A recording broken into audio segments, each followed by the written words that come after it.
은혜 받으실 말씀은 히브리서 11장 1절에서 3절까지 말씀입니다. 히브리서 11장 1절에서 3절까지 말씀 다 같이 봉독하겠습니다. 믿음은 바라는 것들의 실상이요 보이지 않는 것들의 증거니 선진들이 이로써 증거를 얻었느니라. 믿음으로 모든 세계가 하나님의 말씀으로 지어진 줄을 우리가 아나니 보이는 것은 나타난 것으로 말미암아 된 것이 아니니라. 아멘. 오늘날 하나님의 말씀이 현재 우리들의 생활에 성취되는 것을 불가능하다고 생각하는 분들이 많이 있습니다. 과거에 그런 일이 있었다든지 미래에 그런 일이 있을 수는 있어도 하나님의 말씀이 지금 현재에는 이루어지지 않는다고 생각하는 사람들이 많이 있는 것입니다.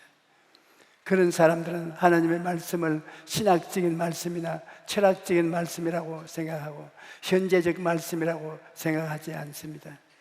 그저 종교적인 말씀이라고 생각하는 것입니다. 그러나 우리가 믿는 하나님은 어제나 오늘이나 영원토록 동일하신 하나님이십니다. 그러므로 과거에 역사하신 하나님은 오늘날에도 동일하게 역사하시는 것입니다.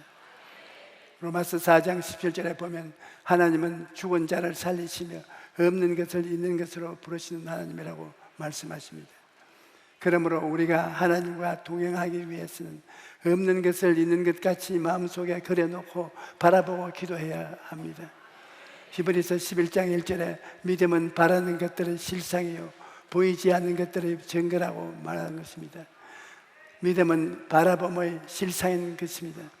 그러므로 믿음이라는 도화지에 없는 것을 있는 것 같이 그림을 그려놓고 항상 바라볼 때 마음에 믿음이 생기는 것입니다.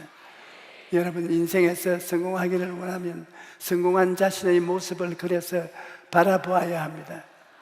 병이 낫기를 원하면 병 낫고 건강하게 된 자기의 모습을 마음에 그려놓고 바라보아야 합니다. 무엇이든지 마음속에 의리와 소원한 바가 이루어진 그 모습을 간직하고 있어야 되는 것입니다. 그래야 하나님의 성령께서 역사하시는 것입니다. 하나님께서는 이러한 바라봄의 법칙을 아브라함에게 가르쳐 주셨습니다. 아브라함은 75세가 될 때까지는 아무 이름도 없는 사람이었습니다. 그는 75세까지 무명의 사람이었는데 하나님의 말씀을 통해 하나님이 지시하는 땅을 바라봄으로 그에게 새로운 인생이 시작된 것입니다. 그러므로 너무나 늦었다고 생각하지 마십시오.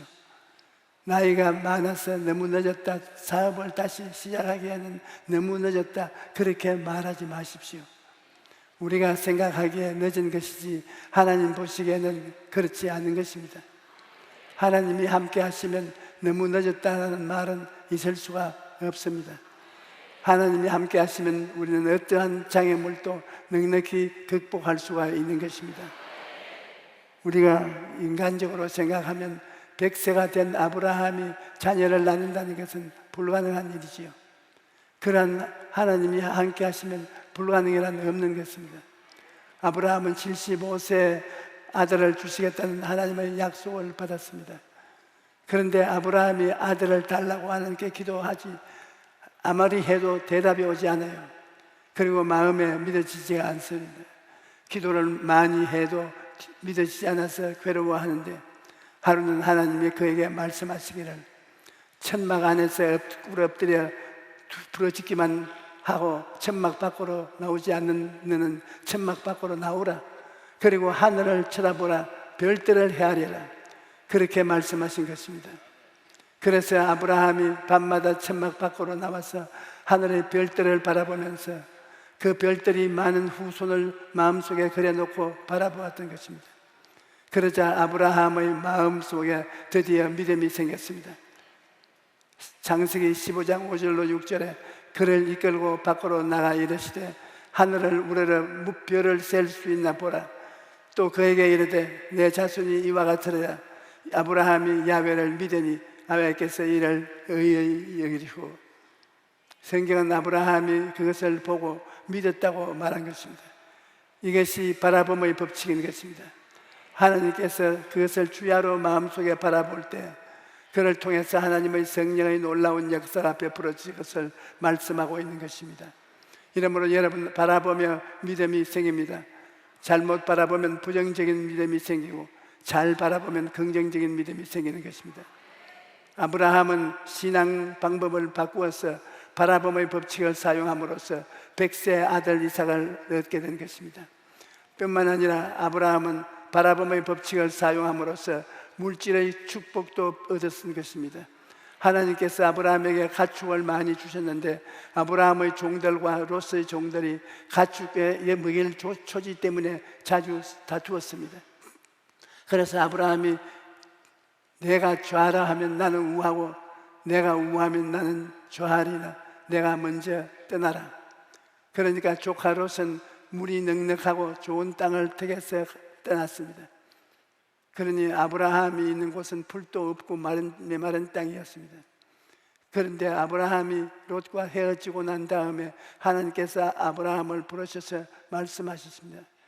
너희는 눈을 들어 너 있는 곳에서 북쪽과 남쪽 그리고 동쪽과 서쪽을 바라보라. 보이는 땅을 내가 너와 내 자손에게 주리니 영원히 이르리라. 아직까지 가나안 땅은 아브라함의 것이 아닙니다. 가나안 땅은 가나안의 7 족속이 점령해서 살고 있었습니다. 그럼에도 불구하고 없는 것을 있는 것 같이 부르시는 하나님께서는 아브라함으로 하여금 동서남북을 바라보게 하시면서 아직 자기 소유가 되지 아니한 것을, 아직 없는 것을 마치 자기 소유가 된 것처럼 내게 있는 것처럼 바라보라고 아브라함에게 말씀하신 것입니다. 하나님께서 없는 것을 있는 것 같이 부르시는 하나님이시기 때문에 우리도 하나님과 함께 일하기 위해서는 없는 것을 있는 것 같이 바라보아야 하는 것입니다. 하나님께서는 아브라함뿐 아니라 야곱에게 바라봄의 법칙을 가르쳐 주셨습니다. 아브라함의 손자요 이삭의 아들인 야곱이 외삼촌 라반에 가서 20년 동안 머슴살이를 하였으나 얻은 재산이 아무것도 없었습니다. 외삼촌은 20년 동안 조카를 맨손으로 부려먹었습니다. 여러 번 월급을 변경하고 야곱을 속였습니다. 그래서 야곱은 외삼촌에게 한 가지 제안을 했는데 우리가 생각하는 그녀는 매우 어리석은 제안이었습니다. 야곱은 외삼촌에게 이런 조건을 제시했습니다. 외삼촌, 내가 외삼촌의 양을 칠 때인데 외삼촌께서 이 양무리가 가운데 얼룩덜룩이 점박이를 전부 옮겨가십시오. 나는 순수한 색깔의 짐승을 치겠습니다. 그런데 이 순수한 색깔을 가진 양이나 염소가 얼룩덜룩이를 점박이를 낳으면 그것은 나의 월급이 되게 합십시오. 야곱이 이런 제안을 한 것은 하나님께서 야곱의 꿈에 대한 것을 가르치신 것입니다. 바라봄의 법칙을 알려주었기 때문인 것입니다. 창세기 31장 10절로 12절에 보면 그 양떼가 새끼 뵐 때 내가 꿈에 눈을 들어보니 양떼를 탄 수정은 다 얼룩무늬가 있는 것과 점점 있는 것과 아롱진 것이었더라. 꿈에 하나님의 사자가 내게 말씀하시기를 야곱하기로 내가 대답하여 여기 있나이다 하며 이르시되 내 눈을 들어보라. 양떼를 탄 순양은 다 얼룩무늬가 있는 것, 점이 있는 것과 아롱진 것이니라. 라반이 내게 행한 모든 것을 내가 보았노라. 그래서 야곱은 버드나무와 살구나무와 신풍나무의 껍질을 벗겨 얼룩덜룩하게 만들고 그 가지를 짐승떼들이 풀을 먹고 물을 마시는 구유 앞에 병풍처럼 세워놓았습니다. 짐승떼들이 물을 마실 때 새끼를 빼는데 그때 얼룩덜룩한 나무 가지를 바라보게 했던 것입니다.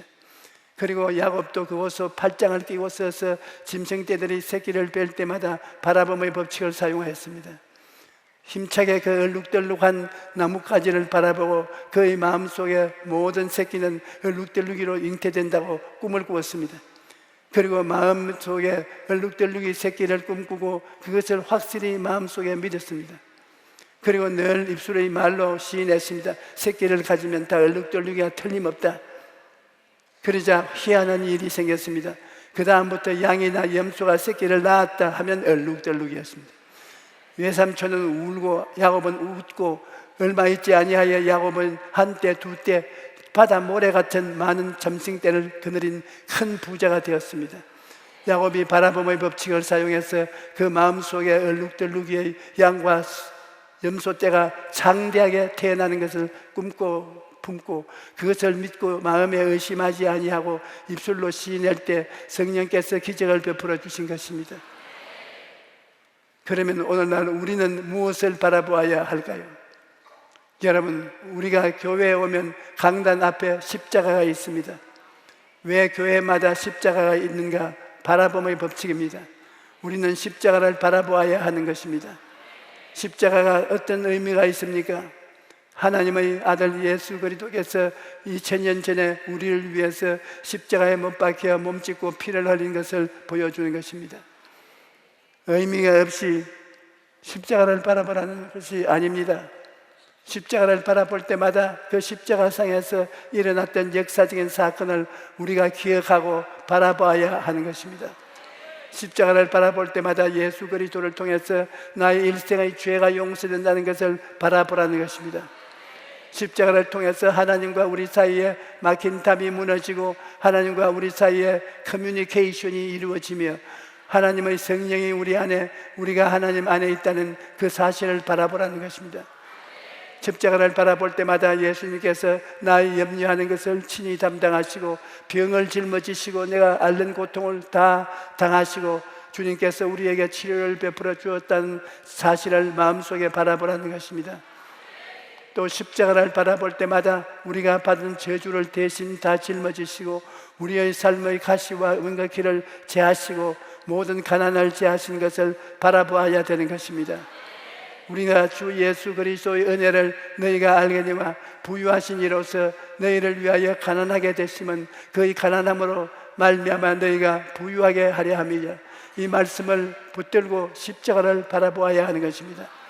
그리고 십자가를 통해 천국과 영생을 가져오는 그리스도를 바라보라는 것입니다. 나의 옛사람은 죽고 새사람이 된 사실을 바라보라는 것입니다. 누구든지 그리스도 안에 있으면 새로운 피조물이라 이전 것은 지나갔으니 보라 새 것이 되었도다. 이 말씀을 붙잡고 새로운 피조물이 된 자기의 모습을 마음속에 받아들이라는 것입니다.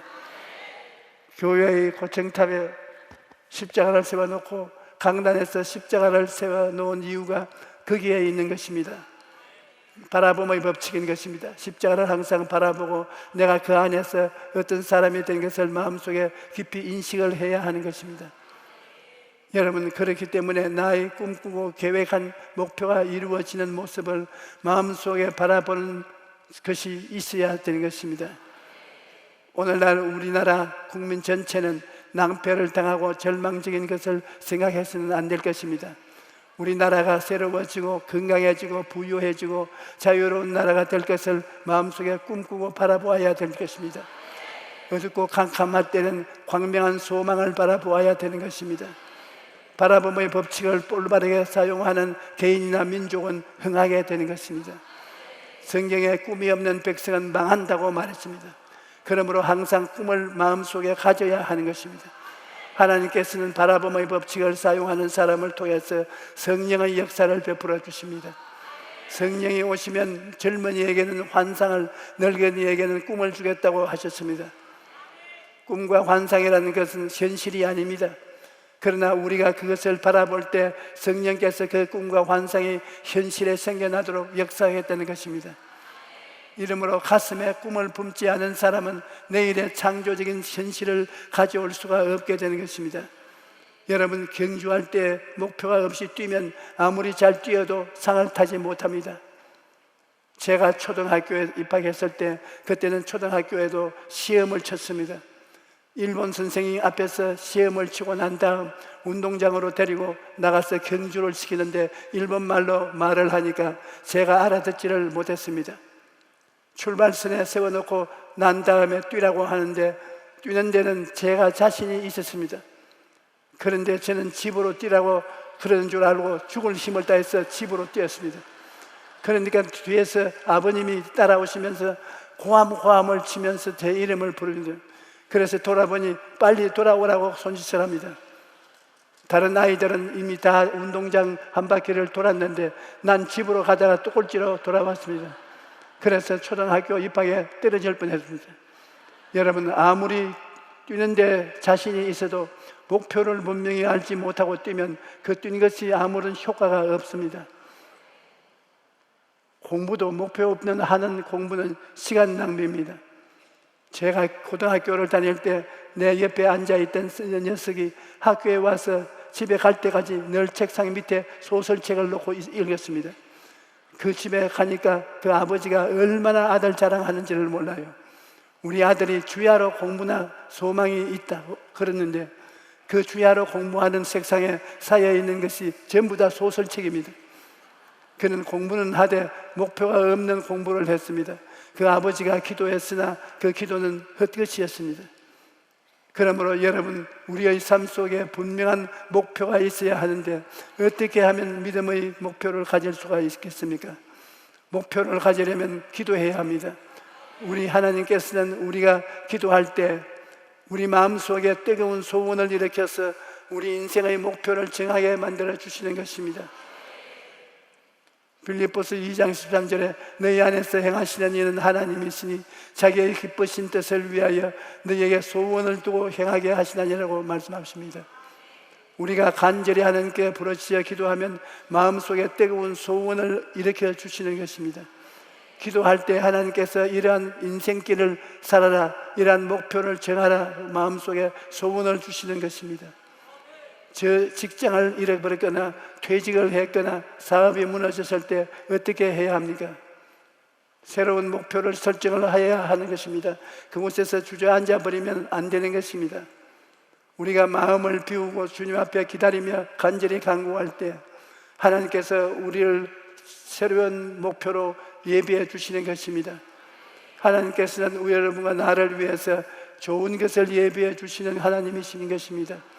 고린도전서 2장 9절에 기록한 바 하나님이 자기를 사랑하는 자들을 위하여 예비하신 모든 것은 눈으로 보지 못하고 귀로 듣지 못하고 사람의 마음으로 생각하지도 못하였다 함과 같으니라고 하나님께서 여러분과 나를 위해서 이미 모든 것을 예비해 놓으신 하나님이라고 말씀하시는 것입니다. 그러므로 여러분, 하나님께 여러분을 인도해 달라고 기도하십시오. 하나님께서 간절히 기도하면 반드시 하나님이 여러분을 위해서 새로운 길을 예비하시고 새로운 꿈과 목표를 주신 것입니다. 이와 같이 여러분이 분명한 꿈과 목표를 가지고 하나님께 기도하면 여러분의 마음속에 믿음이 생기는 것입니다. 여러분, 믿음은 꿈의 수레인 것입니다. 믿음이라는 수레가 없이는 꿈은 그대로 가슴 속에 남아 있는 것입니다. 믿음이 있어야만 꿈이 현실로 이루어지는 것입니다. 예수님께서는 내가 진실로 너에게 이르노니 누구든지 이 산들을 들리어 바다에 던져라 하며 그 말하는 것이 이루어질 줄 믿고 마음에 의심하지 아니하면 그대로 되리라고 말씀하셨습니다. 그러므로 믿음이 기적을 가져옵니다. 믿음은 눈에는 보이지 않지만 일단 마음의 자리를 잡으면 놀라운 역사가 나타납니다. 여러분이 믿음을 가지므로 성령이 그릇이 되면 그때부터 성령께서 역사하시는 것입니다. 그리고 믿음이 생겼으면 믿음을 입술의 말로 고백해야 합니다. 가슴 속에 꿈을 품고 믿음을 가지고 그 입술의 고백으로 고백하시면 하나님이 들으시고 내 자신을 듣게 됩니다. 그러면 성령께서 역사하셔서 꿈을 현실로 이루어 주시는 것입니다. 오늘 오신 여러분 모두가 바라봄의 법칙을 잘 알고 사용하여 마음속에 꿈을 이루며 살게 되기를 주님 이름으로 축원합니다. 할렐루야. 아멘. 오늘 이 시간 우리가 십자가를 바라보고 믿음을 얻어야 되겠습니다. 십자가를 바라보고 무엇을 꿈꾸어야 됩니까? 십자가를 바라보고 난 십자가의 예수님과 함께 매달려서 새 사람이 되었다는 것을 꿈꾸어야 됩니다. 십자가를 바라보고 죄 사함을 받은 자기를 바라보고 십자가를 바라보고 거룩하게 된 자기를 바라보고 십자가를 쳐다보고 병 다 나은 것을 바라보고 십자가를 바라보고 저주가 사라지고 잘 살게 되었다는 것을 바라보고 십자가를 바라보고 내가 주와 예수님과 함께 죽고 함께 부활한 새로운 영생을 얻었다는 것을 바라보고 나는 그런 사람이 되었다고 늘 바라보고 생각하고 감사하고 지나가면 성령께서 그렇게 만들어 주시는 것입니다. 오늘 성령이 여러분과 저에게 일하기를 원하시는데 마음속에 바라봄의 법칙을 가져야 성령께서 일하시는 것입니다. 오늘 하나님께서는 옛날의 하나님이 아니고 장차의 하나님이 아니시고 현재의 하나님이신 것입니다.